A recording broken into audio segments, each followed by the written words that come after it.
देखिए, normally graph का meaning क्या था कि अगर आप क्लास 9th में पेयर ऑफ लीनियर इक्वेशन पढ़ रहे थे तो पेयर ऑफ लीनियर इक्वेशन में एबीसी देखा था कि नहीं? कोई भी equation A X plus B Y plus C के फॉर्म में लिखा जाता था, और उस एबीसी में अगर हम एक लाइन को, ये हमारे पास एक्स एक्सिस हुआ करता था, ये वाई एक्सिस हुआ करता था, और कोई लाइन अगर ऐसे ड्रा कर दी जाए तो इस लाइन का इक्वेशन क्या होता था? लाइन का इक्वेशन। तो एक लाइन इक्वेशन के फॉर्म में कैसे रिप्रेजेंट की जाती थी और हम किससे कैसे उसको ग्राफ में लाया करते थे? हमने कहा हमारे पास 2x plus 3y plus 5 equal to 0, ये 2 वेरिएबल का एक लीनियर इक्वेशन है। ऐसा पढ़ा है सबने? इसको ग्राफ पे बताइए कैसा होगा इसका शेप। अगर इससे बनने वाली लाइन बनाई जाए तो उसका शेप कैसा होगा? तो ये हम लोगों ने सीखा था कि ये एक स्ट्रेट लाइन शेप देगा, और उस आपके कार्टेशियन प्लेन में कहीं भी जा सकता है। आप ऐसे भी हो सकता है, वो ऐसे भी हो सकता है, वो ऐसे भी हो सकता है, वो ऐसे भी जा सकता है, वो ऐसे क्रॉस भी कर सकता है, ऐसे क्रॉस भी कर सकता है। एनी पैटर्न, कोई पैटर्न, लेकिन वो स्ट्रेट रहेगा। तो किसी स्ट्रेट लाइन का जो इक्वेशन था वो था ax plus B Y, ax plus B Y plus C is equal to 0, ऐसा। और जब भी ये ड्रा होता था ऑन द ग्राफ पेपर तो हमेशा एक स्ट्रेट लाइन देता था। अब इसमें बात आती है कि ऐसे ही हम एक क्वाड्रेटिक इक्वेशन की बात करते हैं, जिसमें हम क्वाड्रेटिक इक्वेशन अगर क्वाड्रेटिक इक्वेशन को भी हम ड्रा करें ग्राफ पेपर पे तो किस तरीके का वो शेप देगा। तो किसी भी ग्राफ को ड्रा करने के लिए हमें दो चीजों की जरूरत हुआ करती थी, एक एक्स कोऑर्डिनेट और दूसरा वाई कोऑर्डिनेट। तमाम 2-4 एक्स वाई कोऑर्डिनेट निकालते थे, उसको रखते जाते थे, फिर ट्रेस कर लेते थे और हमको एक लाइन मिल जाती थी स्ट्रेट वाली। क्वाड्रेटिक में देखिए क्या होगा, अगर क्वाड्रेटिक पढ़ रहे हैं तो क्वाड्रेटिक का मतलब है कि F of X is equal to कुछ ऐसा लिखा जाएगा। ये F of X is equal to A X square plus B X plus C जैसा लिखा जाएगा। इसका मतलब जो एफ ऑफ एक्स होता है इसको हम वाई बोलते हैं। हम इसी को ऐसा लिख सकते हैं, y is equal to A X square plus B X plus C. इसमें भी x आया और इसमें भी y आया, दोनों वेरिएबल्स आ गए, x एक्सिस वाला भी आ गया और y एक्सिस वाला भी आ गया।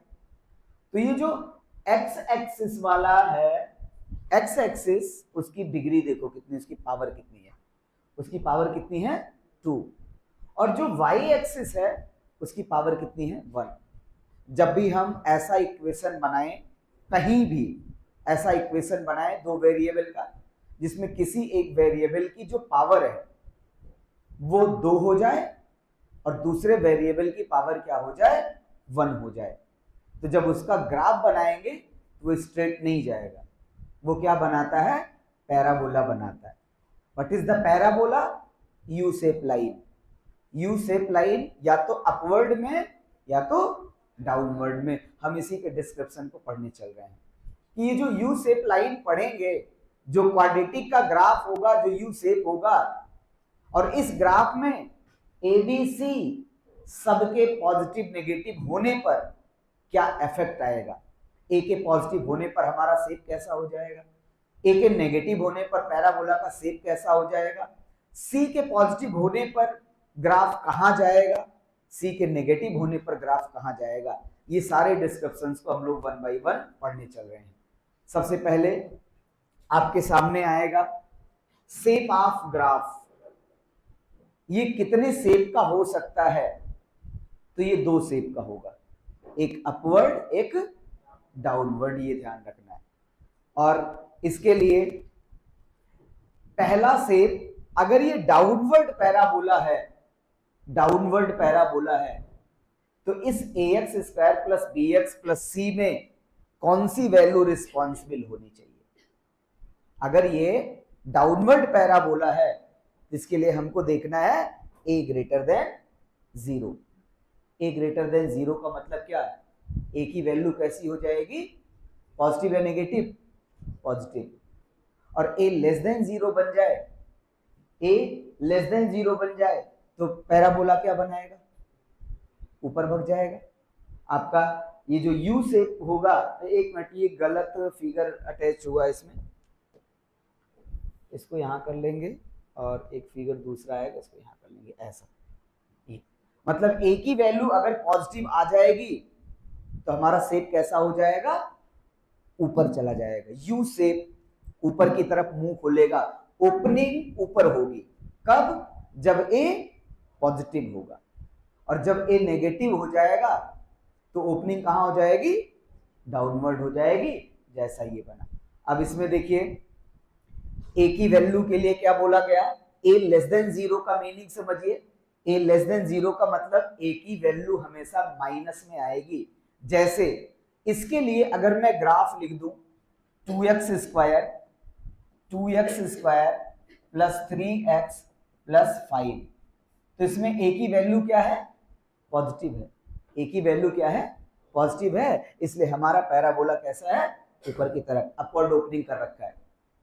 और ए की वैल्यू नेगेटिव हो जाए, ऐसे भी आपके पास क्वाड्रेटिक इक्वेशन आएंगे जिसमें minus 2x square plus 3x plus 5 आ जाए, इस टाइप का।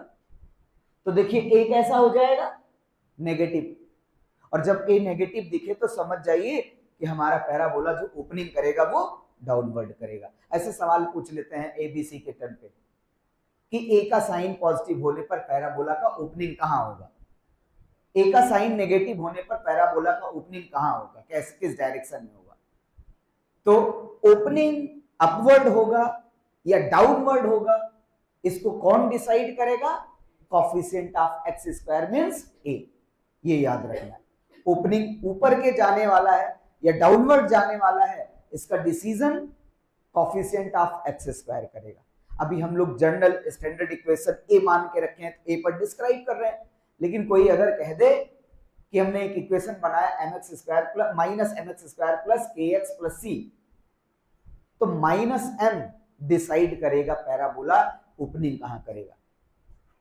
तो एक कॉमन चीजें याद रखेंगे, एक्स स्क्वायर का कोफिशिएंट पॉजिटिव तो पैराबोला का मुंह ऊपर खुलने वाला है, और एक्स स्क्वायर का कोफिशिएंट अगर नेगेटिव तो पैराबोला का मुंह कहां खुलेगा, डाउनवर्ड खुलेगा। ये चीजें ध्यान रखनी है। फिर उसके बाद देखिए, फिर आपके सामने नेक्स्ट आता है, इसमें एक्सिस ऑफ सिमेट्री आपको जानना है। एक्सिस ऑफ सिमेट्री होता क्या है, एक्सिस आपने पढ़ा ही है, एक्स एक्सिस और वाई एक्सिस जैसे होते थे वैसे पैराबोला का एक्सिस ऑफ सिमेट्री किसे बोलेंगे। तो एक्सिस ऑफ सिमेट्री वो लाइन होती है जो पैराबोला को सिमेट्रिकल पार्ट में डिवाइड कर देती है। जैसे ये पैराबोला है हमारे पास, तो इसमें हम इसके वर्टेक्स से, अभी वर्टेक्स की बात करेंगे आगे, वर्टेक्स से एक ऐसी लाइन ड्रा करें जो लाइन इस पैराबोला को टू सिमेट्रिकल मिरर जैसा डिवाइड कर दे। मतलब ये एक लाइन अगर यहां पे आए, ये तो ये आपका क्या कहलाएगा, इसमें एक्सिस ऑफ सिमेट्री कहलाएगा। ये इधर और इधर दो पार्टों में डिवाइड कर दे रहा है, that is known as axis of symmetry. ये बात समझ में आई। फिर देखिए, अब अगर ये एक्सिस ऑफ सिमेट्री है तो इसमें एक चीज और समझना है। हम लोगों ने कहा था 9th में इसको पढ़ लिया था, कोई भी लाइन अगर वाई एक्सिस के पैरेलल जाती है तो उसका एक्स क्या होता है, क्या, जीरो मींस कांस्टेंट, जीरो नहीं कांस्टेंट, एक्स की वैल्यू कांस्टेंट हो जाती थी। देखो कैसे, मान लीजिए ये तुम्हारे पास एक्सिस है, ये हमने एक्सिस बना दिया ऐसे, ठीक है। अब इसमें हम लाइन ड्रा कर रहे हैं, नंबर 1 ये वाली लाइन, नंबर 2 ये वाली लाइन, 3 एक और ड्रा कर लीजिए। ये 3 लाइन हमने ड्रा किया, 3 लाइन। जो लाइन 1 है, लाइन 1 2 3, 3 लाइन है हमारे पास। एक्स एक्सिस पर उसको इतना चलना पड़ रहा है, ये हम मान लेते हैं ये डिस्टेंस x1 है कि नहीं। ये x इज इक्वल टू एक कांस्टेंट डिस्टेंस है सबके लिए, हर एक पॉइंट के लिए। देखिए x इज इक्वल टू, अगर ये मान लेते 1 सेंटीमीटर पे था तो यहां भी x is equal to 1 centimeter, x is equal to 1 centimeter, x is equal to 1 centimeter. मतलब इस लाइन के लिए x का जो कोऑर्डिनेट है वो कैसा है, कांस्टेंट है, वो नहीं बदलेगा। देखो ये वाली लाइन को x बोलते हैं। इस पॉइंट पे अगर हम कोऑर्डिनेट ढूंढे तो x की वैल्यू जितनी आएगी पूरे लाइन पे वही x आएगा, कहीं बदलेगा नहीं। दिख रहा है कि नहीं। लेकिन y बदल जाएगा। इस पॉइंट के लिए y इतना बड़ा होगा, इस पॉइंट के लिए y इतना बड़ा हो जाएगा, इस पॉइंट के लिए y इतना बड़ा हो जाएगा। मतलब y चेंज हो रहा है, कौन नहीं चेंज हो रहा है, x का कोऑर्डिनेट्स चेंज नहीं हो रहा है, हम उसको बोलते हैं x is constant, that is x equal to constant, ऐसे लाइन को। और इस पैराबोला में वही लाइन का जो कांस्टेंट आता है वो कांस्टेंट किसके बराबर आ जाता है, minus b by 2a, minus b by 2a। मतलब अब देखिए ये माइनस b बाई 2a के बारे में सोचिए क्या था। यहां हमने एक लाइन ऐसे ड्रा कर दी, ऐसे ये लाइन क्या कहलाई, एक्सिस ऑफ सिमेट्री। और इस लाइन का इक्वेशन, कोई भी लाइन बनेगा तो इक्वेशन तो आएगा, और इस लाइन का इक्वेशन आना चाहिए x is equal to constant, कोई कांस्टेंट नंबर आएगा, और वो कांस्टेंट नंबर बनता है आपका x is equal to minus b upon 2a। और ये b क्या है, वही b जो हमारे इक्वेशन का है, ax square plus bs plus c वाला। मतलब ax square plus bx plus c में a b c he use किए गए हैं, और इस कांस्टेंट की वैल्यू हमेशा आएगी माइनस b बाई 2a, जिसको हम एक्सिस ऑफ सिमेट्री बनाएंगे, इस चीज का ध्यान रखना है। और एक्सिस ऑफ सिमेट्री हमेशा वर्टेक्स से ही पास होगा, कहीं से भी नहीं। एक ऐसी लाइन जो पैराबोला को सिमेट्रिकली मतलब 2 पार्ट में डिवाइड कर दे, उसको क्या बोलेंगे, axis of symmetry, axis of symmetry. What is the equation of axis of symmetry, axis of symmetry का जो इक्वेशन बनेगा वो बनेगा आपका x is equal to minus b upon 2a। ये बातें समझ में आई, एक्सिस ऑफ सिमेट्री क्या होता है। देखिए अब इस पे थोड़े थोड़े सवाल एनसीईआरटी अपडेट करने लगे, पहले ऐसे सवाल आते नहीं थे। पिछले 2-3 साल से इस तरीके से बहुत डिटेल में इसको पढ़ाना पड़ता है, क्योंकि एनसीईआरटी के पैटर्न बदल गए हैं। वो सवालों को अब ऊपर से नहीं निकाल रहा है, वो बहुत अच्छे अच्छे सवाल निकाल रहा है। वो अगर आपके यहाँ ग्राफ दे दिया क्वाड्रेटिक का तो पूछना चाहता है कि आपको ग्राफ के बारे में अच्छे से पता है कि नहीं पता है। अब देखिए ये चीज जब हमको समझ में आ गई कि ये है हमारी एक्सिस ऑफ सिमेट्री, तो इसका अच्छा पीछे भी कुछ नहीं लिखा आप लोगों ने ना, कोई बात नहीं है। नमस्ते, क्या भाई अंश कहाँ थे, ये बताओ वो सरिता मैम का लड़का है नहीं है ना, यार उनका फोन आता है। वो कल कहा कि मम्मी हम गए थे पढ़ने वहां, और फिर उसके बाद वो बोली कि अच्छा हमको दिखाओ क्या पढ़ने गए थे, क्या पढ़ के पता नहीं क्या दिखा भी दिया। हाँ हम नहीं जानते, हमसे रात में फोन आया तो हम मार्केट में थे, हमने कहा शाम बात करते हैं। फिर फोन आया, कहें भैया जब अभी जब जाएंगे तो आप थोड़ा देखिएगा उनको। हमने कहा आता ही नहीं, हम देखेंगे क्या उसको। हाँ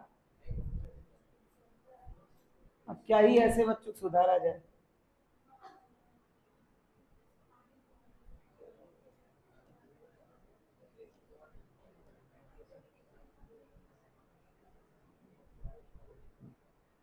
तो इसको क्या बोलेंगे, एक्सिस ऑफ सिमेट्री।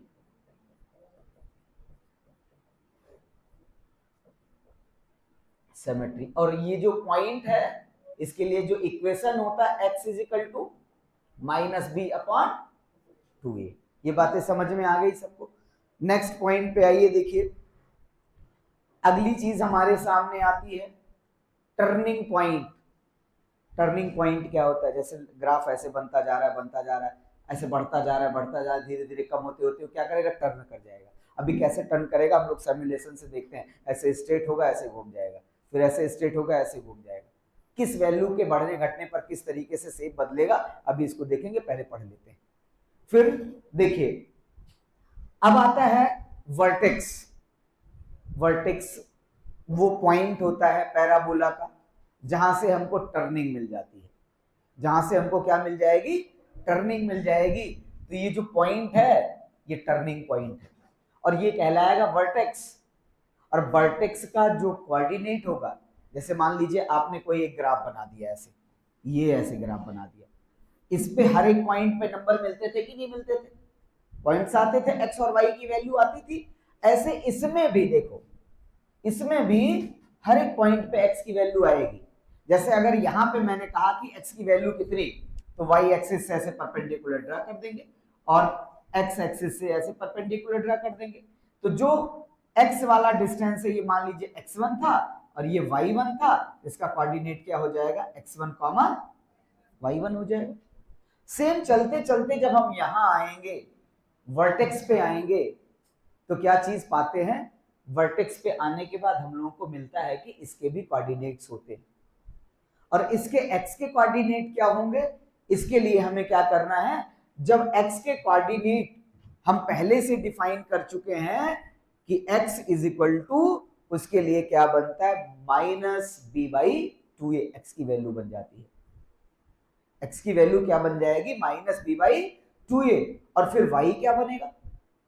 अब जब मुझे x हम y निकाल लें, अब इसमें जनरली एक छोटा सा इक्वेशन करके देखिए क्वाड्रेटिक इक्वेशन का। मान लीजिए आपके पास ये एक क्वाड्रेटिक इक्वेशन था, y is equal to f of x equal to f of x is equal to x square plus 2। क्या आप इसमें हमको एबीसी की वैल्यू बता सकते हैं? a की वैल्यू इसमें कितनी है, b की वैल्यू कितनी है और c की वैल्यू कितनी है? 2 है। अब देखिए यहां पे जब मैं x निकालूंगा, उस वर्टेक्स का x निकालना होगा कि उस वर्टेक्स का x क्या होगा। तो हमको क्या करना पड़ेगा? x is equal to -b/2a, -b/2a। ये बात समझ में आई? अब देखिए -b की वैल्यू क्या थी? 0 और डिवाइडेड बाई a की वैल्यू 2 into 1, तो x की वैल्यू क्या आ गई? 0। इसका मतलब है x 0 आ गया। x 0 आ गया तो ये जो ग्राफ है जब इसको आप ड्रा करेंगे तो ये y एक्सिस पे चला जाएगा। अभी सेम ग्राफ आप कहीं भी ड्रा करेंगे तो ये किस पे चला जाएगा? ये ऐसे y एक्सिस पे चला जाएगा। ओपनिंग कहां होगी? a पॉजिटिव तो ऊपर ऐसे। अब देखिए इसका जब x इज इक्वल टू 0 हो जाए तो y भी तो चाहिए आपको। y कैसे निकले? आपके पास फंक्शन था y is equal to f of x is equal to x square plus 2। अब हम इस x की वैल्यू को अगर इसमें रख दें, मतलब जो आपके सामने आया y is equal to x square plus 2, इसमें इस x को रख के देखिए 0 प्लस 2, तो y की वैल्यू कितनी आ गई? 2 आ गई कि नहीं? और y कोऑर्डिनेट बनता है। इसका मतलब है कि यहां पे अगर हम इसकी बात करें, ये जो अभी हमने एग्जांपल लिया x स्क्वायर प्लस 2, इसका वर्टेक्स कोऑर्डिनेट क्या बनने वाला है? x की वैल्यू हो गई 0 और y की वैल्यू आ गई क्या? 2। y की वैल्यू आ गई 2। तो ये y एक्सिस पे थोड़ा ऊपर चला जाएगा। अब इस पे जब आप देखेंगे तो इससे अगर आप रूट्स निकालें, रूट्स अल्फा बीटा, तो देखो x की जो वैल्यू आएगी वो क्या हो जाएगी? -2 और x square equal to -2, x is equal to -√2। और माइनस में नंबर चला जाए, कौन सा नंबर बोला जाता था? Imaginary number, non real. तो इसका मतलब इसका रूट्स जो होगा वो नॉन रियल होगा। नॉन रियल रूट्स के जो ग्राफ होते हैं वो y एक्सिस से दूर चले जाते हैं, उनका ग्राफ कुछ ऐसे बनता है, ये ऐसे बनता दिखाई भी दे रहा है। देखिए x0 यहां पे, y कुछ डिस्टेंस मिल गया, 2 यूनिट 3 यूनिट। तो ये सारी चीजें बहुत डिटेल में पढ़ना है और प्रैक्टिस करना है, तब ये रुकेंगे, नहीं तो जो अभी समझ में आती है वो भूल भी जाती है बहुत जल्दी से। इसी टाइप के सवालों पे प्रैक्टिस कर लेना है 3-4 दिन लगातार, ताकि हमें सारी चीजें रिमेंबर में रहे, नहीं तो भूल जाएंगे। तो ये चीज हम लोगों ने देखा कि वर्टेक्स क्या होता है। वर्टेक्स वो कोऑर्डिनेट होता है एक्स और वाई एक्सिस का। निकलता कैसे है, हमने कहा निकालने का ये तरीका होता है। निकालने के लिए हमको पहले एक्स निकालना पड़ता है, एक्स, और एक्स निकालने के लिए मुझे कंपेयर करके बी और ए निकालना पड़ेगा, और एक्स निकालने के लिए ए बी की वैल्यू चाहिए, और ए बी की वैल्यू बड़े आसानी से इक्वेट करके मिल जाती है अगर इक्वेशन दिया है। तो जब एक्स निकल जाएगा तो y is equal to F of X में वही वैल्यू रख देंगे, वही मिल जाएगा। तो मुझे वर्टेक्स कोऑर्डिनेट मिल जाएंगे। वर्टेक्स कोऑर्डिनेट का रिसेंटली एक सवाल अभी आया था कि वर्टेक्स कोऑर्डिनेट निकाल के बताइए, सीपीएमएफ में ही था वो भी। वर्टेक्स कोऑर्डिनेट पूछ लिया और एक्स की वैल्यू कुछ भी नहीं बताया, वर्टेक्स कोऑर्डिनेट बताओ बस। वर्टेक्स कोऑर्डिनेट निकालने के लिए सीधे इक्वेशन दे दिया था नंबर में ऐसे। अब इक्वेशन दे देने से ही तो वर्टेक्स कोऑर्डिनेट निकल ही जाएंगे भाई, उसमें ए है, बी है, सी है, और मुझे इसमें अब देखिए वर्टेक्स निकल जाने के बाद अगली चीज देखिए क्या आता है।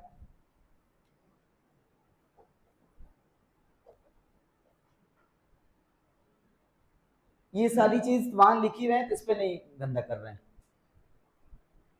उसके बाद आइए नेक्स्ट पॉइंट, इस पे आता है Y intercept. Y intercept, what is the Y intercept?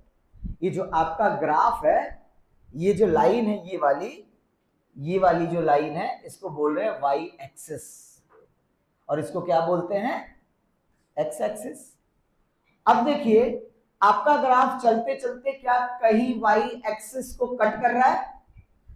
यहां कट कर रहा है, और यहां से ये वाली वैल्यू कुछ तो मिलेगी। तो ये जो वैल्यू होती है ये, इसको बोलते हैं Y intercept.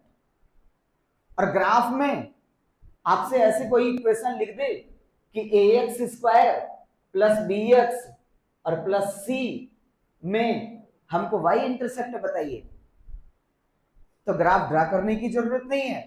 Y intercept is C always. जो किसी आपको जो ग्राफ दिया जाता है, उस ग्राफ में जो कांस्टेंट वैल्यू होती है सी, वो हमेशा वाई इंटरसेप्ट होता है। वो देखो दो टाइप का होता भी है, या तो पॉजिटिव होगा या तो नेगेटिव होगा। मान लीजिए हम आपके सामने इक्वेशन रखते हैं 2x square plus 3x minus 5।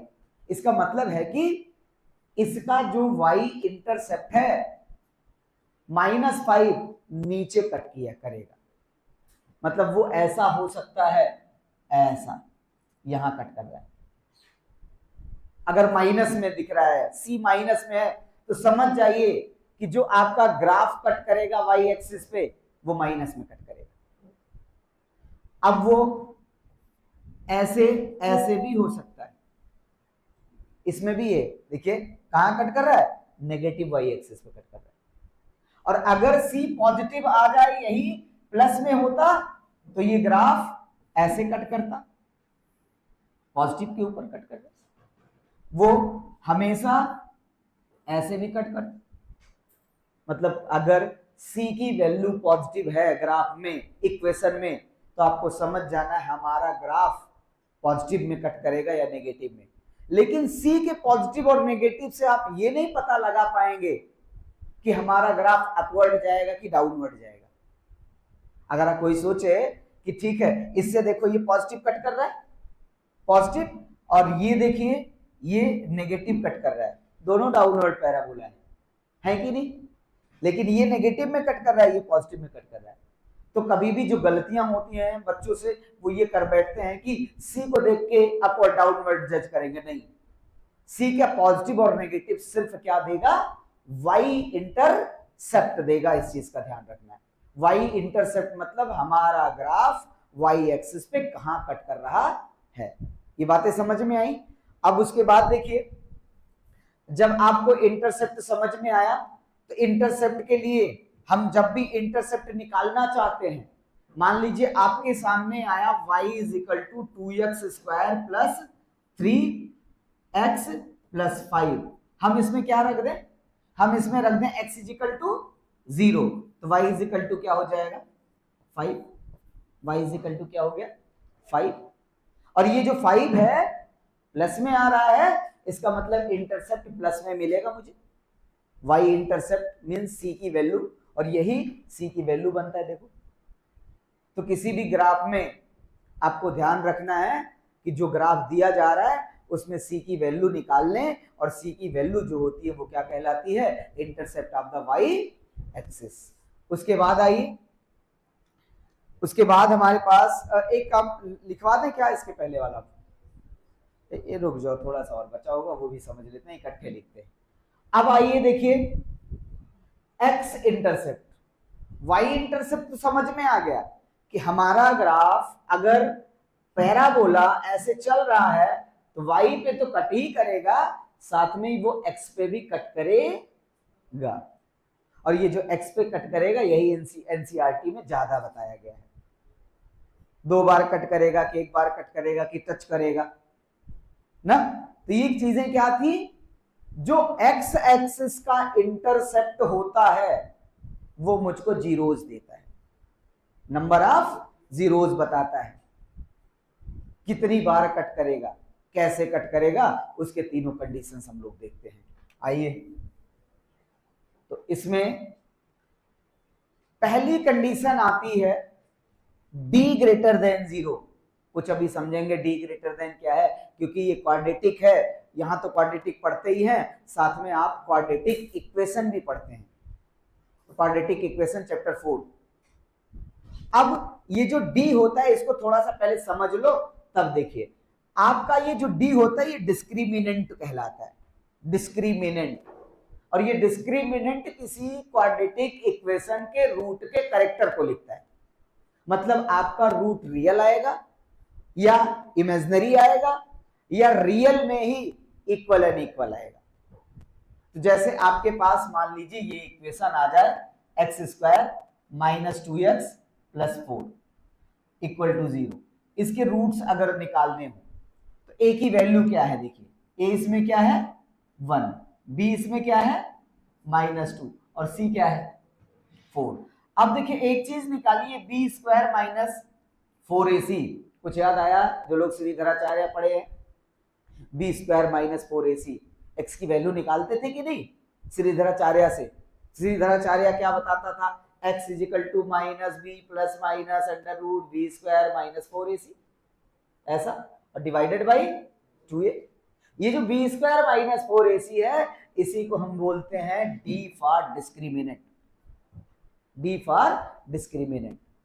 अब ये b स्क्वायर माइनस 4ac रखा, -2 का square -4 into a, 1 into c की वैल्यू 4, तो 2 दूना 4 -16, वैल्यू कितनी आ गई -12, d की वैल्यू क्या आ गई -12।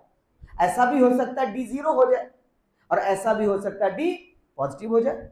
हमारे d होने के कितने चांसेस, या तो प्लस, या तो 0, या तो माइनस। तुम लोग वहां नहीं दिख रहा, आगे आ जाओ, बेंच पूरी लेकर आगे आ जाओ सभी, हटाओ इसको। यार चाय तो ठंडी हो गई भाई, बताया भी नहीं चाय रखा है ना, आया था बताने, चल कोई बात नहीं, आगे आ जाओ पूरी बेंच, स्टूल हटा दो, स्टूल हटा दो, लगा दो बेंच, लगाओ, हटा दे इसको। हाँ चलिए, हाँ ये वो क्या कह रही है, हाँ क्या बोलोगी कुछ, ठीक है कोई बात नहीं है, जिन जो शांति से समझ रहे हैं समझने दो, जो पकाएंगे वो निकल जाएगा। अभी 4-6 सवाल देंगे, फिर देखिएगा कल कि कितने अच्छे अच्छे सवाल आ रहे हैं। एनसीईआरटी ऐसे नहीं रह गए, अब वो एनसीईआरटी नहीं रह गई जो पहले थी, दे देते थे रिपीटिशन सवाल, लगा लो 100 में 80, 90, 95, 99। अब जो खूब मेहनत करेगा वो 100 में 100 पहुंचेगा, ध्यान रखिएगा। और रट्टा वाली पढ़ाई नहीं, कॉन्सेप्चुअल चीजें पूछ रहा है। पूरा पेपर कॉन्सेप्ट से भरा था। इस बार जो पेपर बनाया था उसने सारे सवाल खुद से लगभग बनाए थे। बीपीटी को हमने कहा ना, बीपीटी आता है इसमें, बेसिक प्रोपोर्शनैलिटी थ्योरम होती है, आप पढ़ते हो, ऐसे लपेट के उल्टा सीधा किया कि उसका खुद ही स्टेटमेंट गलत हो गया था। अंत में उस पर सीबीएसई कॉमन नंबर दे रही है। हिंदी में कुछ और लिख दिया, इंग्लिश में कुछ और लिख दिया। तो बच्चे जो हिंदी में पढ़े वो दूसरा पढ़ रहे हैं, जो इंग्लिश पढ़ रहे हैं वो दूसरा पढ़ रहे हैं, लेकिन स्टेटमेंट इंग्लिश में सही था, हिंदी में गलत था।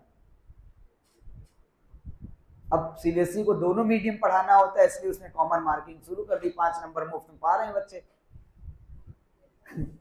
पेपर कठिन था इस वजह से दे रही है। हाँ आइए, क्या कह रही है? हाँ तो देखिए, हमने कहा ये जो डी होता है ये किसी भी क्वाड्रेटिक इक्वेशन का कैरेक्टर लिखता है, क्वाड्रेटिक इक्वेशन के रूट का कैरेक्टर लिखता है। मतलब उसका रूट रियल, नॉन रियल या रियल, नॉन रियल या रियल में भी इक्वल अनइक्वल। रियल में 2 कंडीशन आती हैं, इक्वल अनइक्वल। आप रियल में 2 ग्राफ भी बनाते हो, इंटरसेक्शन ऑफ 2 पॉइंट, या तो टचेस, या तो ग्राफ आपका टच करके निकलता है, और या तो आपका ग्राफ इंटरसेक्ट करता है। तो पहला केस हम लोगों ने इसका देखा कि डी की वैल्यू अगर पॉजिटिव हो जाए, डी की वैल्यू अगर पॉजिटिव हो जाए तो इसका मतलब है कि डी की वैल्यू पॉजिटिव इंटरसेक्शन कराता है, और 2 अलग अलग पॉइंट पे इंटरसेक्शन कराएगा। वो इंटरसेक्शन ऐसा नहीं है कि वो सिर्फ ऐसा ही हो सकता है कि एक पॉजिटिव साइड में एक नेगेटिव साइड में, नहीं, वो ऐसा भी हो सकता है, ये सिर्फ इधर ही शिफ्ट हो सकता है, ऐसे भी हो सकते हैं। वो दोनों साइड शिफ्ट हो सकते हैं, वो तो डिपेंड करेगा। अभी देखिएगा कब आपका ग्राफ ऐसे इधर भगता चला जाता है, कब आपका ग्राफ इधर भगते चला जाएगा पूरा। मतलब ये जो ax² + bx + c है, ये बस ऐसे एक लाइन की चीज नहीं है। इसकी पूरी हिस्ट्री पढ़े तो हमको मजा आती है कि हाँ यार गजब की चीज है। लिखा है एक लाइन और एक्सप्लेनेशन दे दो तो 2 से 4 दिन ऐसे बोलते रहो इस पे, इतनी चीजें उसमें छिपी हुई है। हम लोग एक लाइन में पढ़ते हैं x² + bx + c कर लेते हैं। अब इसमें देखिए एक चीज ये समझ में आ गया कि जो इंटरसेप्ट होता है, जो x एक्सिस का इंटरसेप्ट होता है, वो रूट बताता है। जैसे ये अगर d > 0 है तो 2 डिस्टिंक्ट रूट मिलेंगे, मतलब 2 अलग अलग रूट मिलेंगे और दोनों रियल होंगे। दोनों रूट्स कैसे होंगे? रियल होंगे। अलग अलग रूट मिलेंगे, रियल मिलेंगे। ये बात समझ में आई? ठीक है। कब? जब d की वैल्यू 0 से बड़ी और ग्राफ देखेंगे तो कैसे कहेंगे? ये तो हमारा ग्राफ 2 जगह कट कर रहा है, इसका मतलब इसके रूट्स कितने होंगे? 2 होंगे। अब अगली चीज इसमें आती है, अगर हमारा ग्राफ कट नहीं कर रहा है, मात्र x एक्सिस को टच करके निकल जा रहा है, तो उसके रूट्स कितने होंगे? कट नहीं कर रहा है तो उसके रूट्स तो 2 मिलेंगे ही, लेकिन दोनों कैसे होंगे? सेम रूट होंगे। मतलब अल्फा बीटा दोनों बराबर होंगे, और उसको कॉमनली 1 रूट्स के नाम से जानते हैं कि एक ही रूट दे रहा है। अल्फा = 1/2 तो बीटा = 1/2 देगा। कब? जब कोई ग्राफ x एक्सिस को टच करके निकलेगा, मतलब इंटरसेक्ट नहीं, टच करके निकलेगा। ये देखिए इसमें इंटरसेक्ट नहीं करेगा, ये क्या करेगा? टच करके निकलेगा। फिर देखिए इस पे जो d की वैल्यू आ जाती है वो क्या आती है? 0 आती है। मतलब अगर आप उसके लिए b² - 4ac निकालते हो तो हमेशा वो क्या आता है? d उसका 0 आता है। इसे हम लोग क्वाड्रेटिक इक्वेशन में भी पढ़ते हैं और तब उसमें और डिटेलिंग में पढ़ी जाती है। ये तो ग्राफ के लिए लाना जरूरी, क्योंकि इंटरलिंक्ड चैप्टर है दोनों, और ग्राफ समझना है तो बिना नंबर से तो समझ नहीं पाएंगे, इसलिए उसको लाना पड़ता है यहाँ।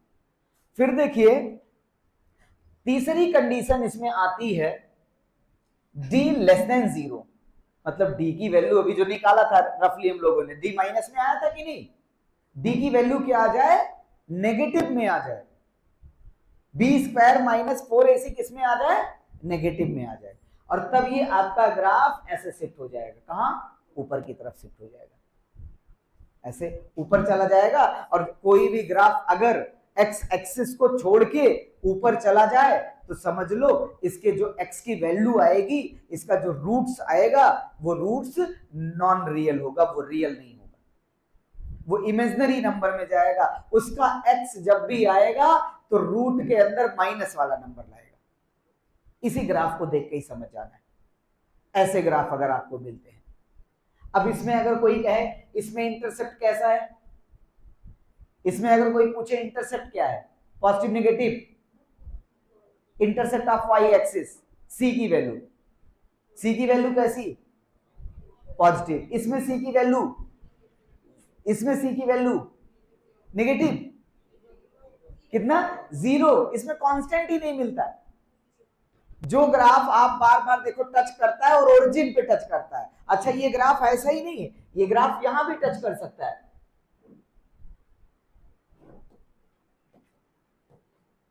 ये देखिए ऐसा भी आ सकता है, ऐसे ऐसे आ सकता है, ओरिजिन पे ना जाए।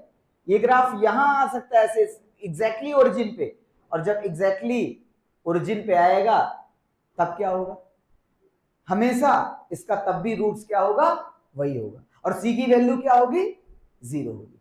सी की वैल्यू हमेशा क्या आएगी, 0 आएगी। इसके बाद देखिए ये जो हमारे पास था,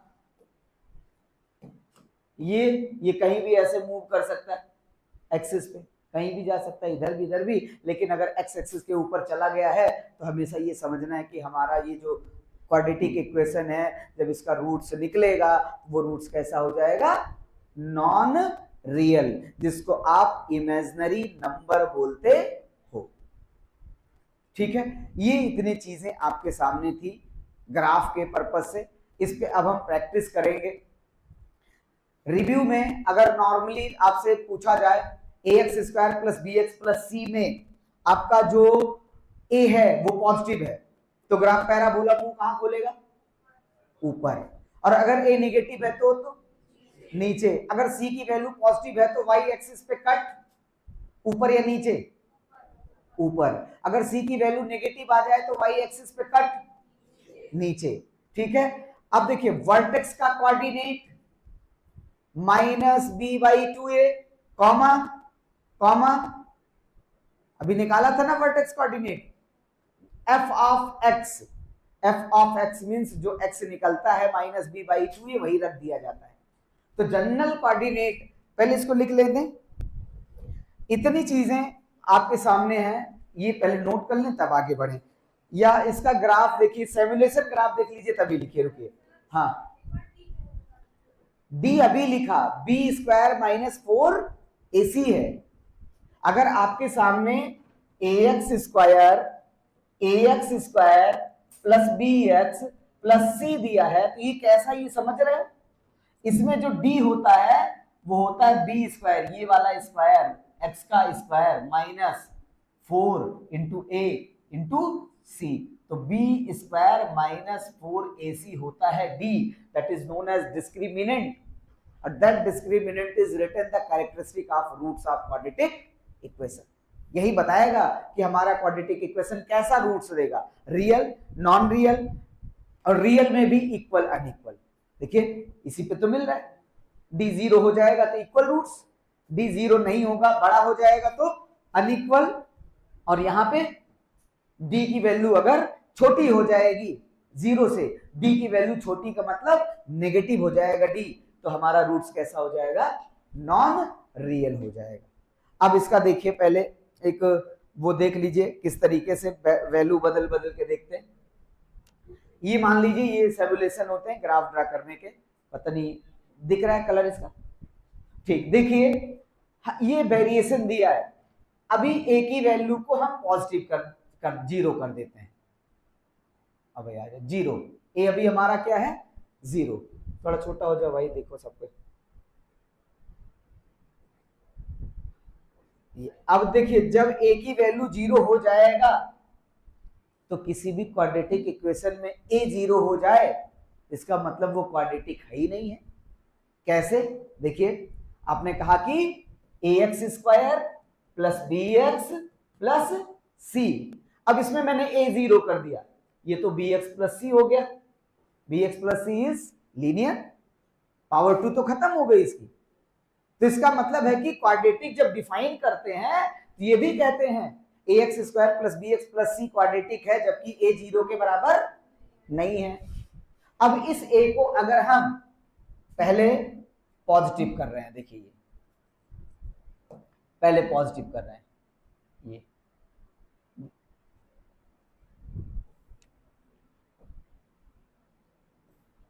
देखिए इस a को पॉजिटिव, इसका पॉजिटिव नंबर बढ़ाते जा रहे हैं। ये देखो a बढ़ रहा है, पॉजिटिव नंबर क्या कर रहे हैं, बढ़ाते जा रहे हैं। ये a का वैल्यू जितना बड़ा पॉजिटिव देगा उतना पैराबोला शार्प होगा, ऐसे पतला होगा। और a का वैल्यू नेगेटिव में बड़ा करके देखो, छोटा करो। a का वैल्यू पॉजिटिव होने का मतलब बड़ा होता जा रहा है, जीरो से बहुत बड़ा, और छोटा करते करते करते माइनस में भी लेकर चले जाएंगे। माइनस में बड़ा नंबर होता है छोटा, -5 और -11 में सबसे छोटा कौन है, -11, बहुत छोटा है। अब अगर a की वैल्यू को छोटा करते जाओगे तो देखो क्या हो रहा है, ये देखो पहले 0 पे आ गया, ये आपका 0 के आसपास आया। अब ये पैराबोला जैसे ही a नेगेटिव होगा कहां भाग गया, नीचे चला गया। मतलब आपका जब a नेगेटिव हो जाएगा तो पैराबोला मुंह कहां खोलेगा, नीचे। ये बात समझ में आई। अब इसमें भी नेगेटिव नंबर बड़ा करके देखो, और छोटा करो इसको, और छोटा करो, देखो और अब नेगेटिव में शार्प होता चला जा रहा है। तो ए का वैल्यू पॉजिटिव नेगेटिव वेरिएशन कैसे करेगा ग्राफ में, अगर आपको ग्राफ दिखता है तो ये समझ जाना है कि ए का वेरिएशन कैसा होना चाहिए। दूसरी चीज देखिए, बी के वेरिएशन से क्या फर्क पड़ने वाला है, इसको यहीं पे थोड़ा सा पॉजिटिव ले लेते हैं, ऐसा ग्राफ ले लिया। अब हम बी की वैल्यू अभी नेगेटिव, अभी 0 कर देते हैं, बी की वैल्यू 0, बी की वैल्यू 0, तो ग्राफ कहां है, ओरिजिन पे, ओरिजिन पे है। अब इस बी की वैल्यू को पॉजिटिव में बड़ा करो, बी जितना बड़ा होगा ग्राफ कहां जाएगा, देखो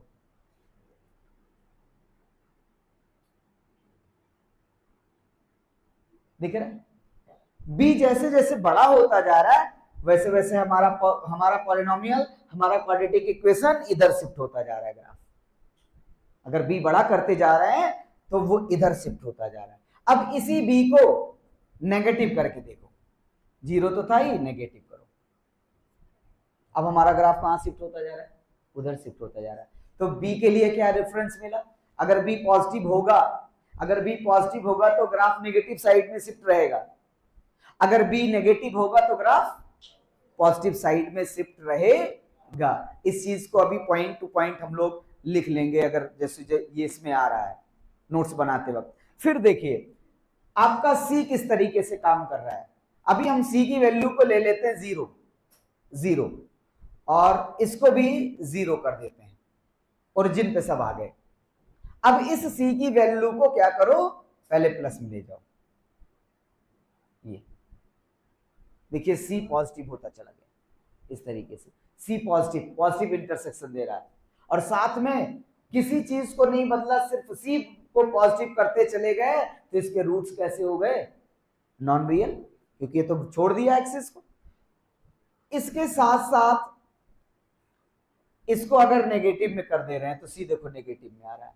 तो ए बी सी किस तरीके से वेरिएशन करते हैं ये दिमाग में पता होना चाहिए क्वाड्रेटिक इक्वेशन में, कि ए का, क्योंकि सवाल ऐसे ही पूछ लेता है सी नेगेटिव है तो पैराबोला कहां जाएगा, कैसा बनेगा। कभी कभी ट्रेस करने के लिए दे देता है, एबीसी की वैल्यू ये है, बताइए ग्राफ कहां कहां इंटरसेक्ट करेगा, कैसा इंटरसेक्ट करेगा। ठीक है, इतने बेसिक कॉन्सेप्ट थे। अभी ये बहुत छोटी चीज आप समझो, इसका लेवल बहुत बड़ा है, क्लास 10th के लेवल पे इतना ही सफिशिएंट है। क्योंकि अब अगर और हम जाएंगे कोनिक सेक्शन में उठा के और ज्योमेट्री में, तो आपके थोड़ा पल्ले नहीं पड़ेगा, क्योंकि आप अभी वो सब जानते नहीं हो बिल्कुल। अगर बहुत बड़े लेवल पे अगर हम लोग इसको अब लेकर चलेंगे तो क्लास 10th के बच्चों में ये अब दिक्कत होने लगेगी समझने में। ठीक है, आगे आइए, लिखते इसको।